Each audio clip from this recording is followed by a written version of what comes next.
Selamat pagi anak-anak. Pagi, Gimana Bu. kabarnya hari ini? Gimana kabarnya hari ini? Alhamdulillah, alhamdulillah baik Bu.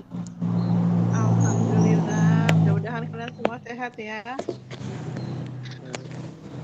Oh ya, sebelum kita mulai pelajaran, kita berdoa dulu ya. Silakan Dimas pimpin doa dulu. Baik teman-teman, sebelum kita memulai pelajaran pada pagi hari ini, adalah kita berdoa dengan doa dan baca Bismillah secara bersama-sama. Bismillahirrahmanirrahim. Akhirnya bacakan dengan Al-Fatihah. Berdoa dimulai. Ya. Oke. Hari ini siapa yang nggak masuk ya? Nisa Bu kayaknya. Oh, ya udah, nanti ini aja sambil menunggu yang lain ya. Kita nanti langsung mulai pelajaran, tapi sebelumnya masih ingat nggak pelajaran kemarin? Materi minggu kemarin? Kemarin bikin background Bu di Corel. Oh iya. Ya, berarti kalian masih mengingat ya materi yang minggu kemarin. Desain grafis percetakan ya. Kita memilih KD melanjutkan KD yang 3.5 yaitu menerapkan penggabungan gambar dan teks yang berbasis vektor. Terus kemudian untuk yang keterampilannya yaitu menggabungkan gambar dan teks yang berbasis vektor. Kemudian di sini nanti ada tujuan pembelajarannya, nanti kalian diharapkan mampu menjelaskan aplikasi pengolah gambar dan teks yang berbasis vektor dengan benar. Kemudian ciri-ciri gambar vektor dengan benar. Kemudian untuk yang keterampilannya kalian membuat pengolah gambar dan teks yang berbasis vektor dengan satu contoh kartu nama. Mungkin kalian sudah pernah melihat apa Bu, coba? poster. Ya, poster. Nanti kalian perhatikan penjelasan dari saya ya. Terus kemudian ini adalah pengertian gambar vektor. Gambar vektor merupakan gambar digital yang berbasiskan persamaan perhitungan matematis dari beberapa titik sehingga membentuk suatu objek gambar. Nah, kemudian di sini ada ciri-ciri dari gambar vektor itu sendiri. Ciri-ciri dari gambar vektor itu salah satunya yaitu gambar tetap jelas ketika diperbesar. Nah, berbeda dengan yang berbasis bitmap. Jadi kan ada yang berbasis vektor sama berbasis bitmap. Nah, kalau berbasis bitmap itu ketika gambar itu kita zoom diperbesar, itu gambarnya akan blur. Iya enggak? Kalau misalnya kalian melihat, misalnya kalian menggunakan gambar bitmap. Nah, itu kan gambarnya akan blur kalau diperbesar. Nah, berbeda dengan gambar vektor. Jadi memang ciri-cirinya kalau gambar vektor itu gambar tetap jelas ketika diperbesar. Kemudian yang kedua itu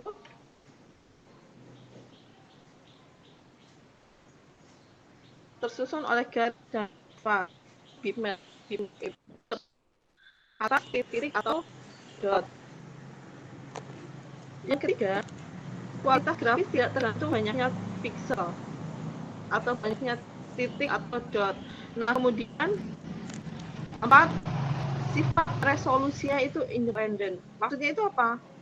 Maksudnya itu bagus tidaknya kualitas suatu gambar atau grafis tidak tergantung pada misalnya resolusi atau banyaknya pixel. Nah, sifat ini terdapat pada gambar grafis jenis vektor. Kemudian untuk yang kelima itu ukuran penyimpanannya relatif kecil. Nah, sampai itunya yaitu ada Corel Draw yang nanti akan kita praktekkan. Itu nanti kita mempraktekannya menggunakan Corel Draw. Nah, kemudian ada Adobe Illustrator. Yang selanjutnya ada Macromedia Freehand, terus kemudian ada Micrograph Designer. Nah, di sini akan saya jelaskan satu persatu aplikasinya. Misalnya CorelDRAW. CorelDRAW itu apa? CorelDRAW itu perangkat lunak berbasis vektor yang digunakan untuk membuat gambar 2 dimensi. Contohnya itu ada logo, ada brosur, kartu undangan, dan segala jenis desain vektor berbasis berdasarkan garis. yang tadi sudah disebutkan sama Adima, sama kalian itu juga merupakan salah satu contoh dari yang berbasis vektor. Nah, kemudian mikrograph merupakan program yang termasuk dalam kelompok ini dapat dimanfaatkan untuk mengolah gambar atau memanipulasi foto. Kemudian yang Adobe Illustrator itu sebuah program perangkat lunak atau program grafik desain pengolah image berbasis vektor. Nah, vektor itu sendiri merupakan sekumpulan titik dan garis yang saling berhubung yang merupakan perpaduan dari warna-warna sehingga membentuk sebuah objek menggambar. Kemudian yang terakhir itu ada Macromedia Freehand. Macromedia Freehand itu apa?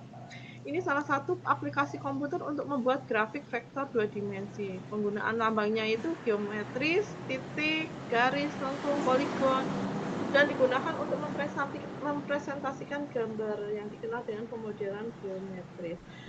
Kemudian saya akan menampilkan salah satu contoh cara membuat sebuah kartu nama yang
Sekarang Bu, udah muncul belum Bu? bentar lagi proses. Ya, udah muncul. Ya, silakan Dimas. Nah ini Bu udah dibikin sesuai yang tadi Ibu suruh, ukuran kertasnya 9 kali 5,5 ya. Terus backgroundnya pakai yang Ya. kemarin udah dikasih. Sama yang diisi nama, nomor telepon, alamat juga udah. Di situ aku tambahin ini sekolah sama aksen-aksen objek dikit. Cuman Oh iya belum ya betul ya, ini diekspor udah ke bagus. PNG aja Bu, sama PNG. belum dikirim ke email. Ya, nanti Saya Bu, tapi saya udah ekspor ke PNG. ini ke foto. Jadi kayak gini. Oh iya ya. Ya, ini udah bagus, udah sesuai yang saya contohkan. Itu sesuai dengan soal juga, ukurannya sudah sesuai 9 kali 5,5 cm. Sudah. Udah, oke, udah. Ya, itu udah betul. Jadi tadi sudah ya udah boleh di close. Jelas ketika diperbesar, tersusun atas garis dan kurva, kualitas grafis tidak tergantung pada banyaknya titik. Disusun oleh objek geometris yang dibuat berdasarkan perhitungan matematis. Jadi nanti sama membuat gambar vektor, membuat kartu nama, cuma nanti kalau tadi itu kan tidak saya beri efek-efek. Nah, untuk pertemuan berikutnya itu nanti ditambahkan efek-efeknya. Misalnya ada drop shadow, ada transparansi, seperti itu ya. Sudah jelas ya? Nanti kalian paham Jelas, lah Bu. itu. Ya, oke. Berarti pertemuan kali ini cukup sampai di sini. Kita lanjutkan pertemuan berikutnya, tapi sebelum kita selesai kita berdoa dulu. Dimas coba pimpin doa penutup. Nah, itu. Kita berdoa dulu. Sebelumnya terima kasih Bu udah mengajar kita hari ini. Selanjutnya akan kita tutup pembelajaran pada pagi hari ini dengan mengucapkan alhamdulillah secara bersama-sama. Alhamdulillahirrahmanirrahim. Kemudian kembali ke Bu Yuli. Oke, terima kasih ya. Berarti ini cukup sampai di sini dulu. Saya tutup dulu. Wassalamualaikum warahmatullahi wabarakatuh. Waalaikumsalam warahmatullahi wabarakatuh.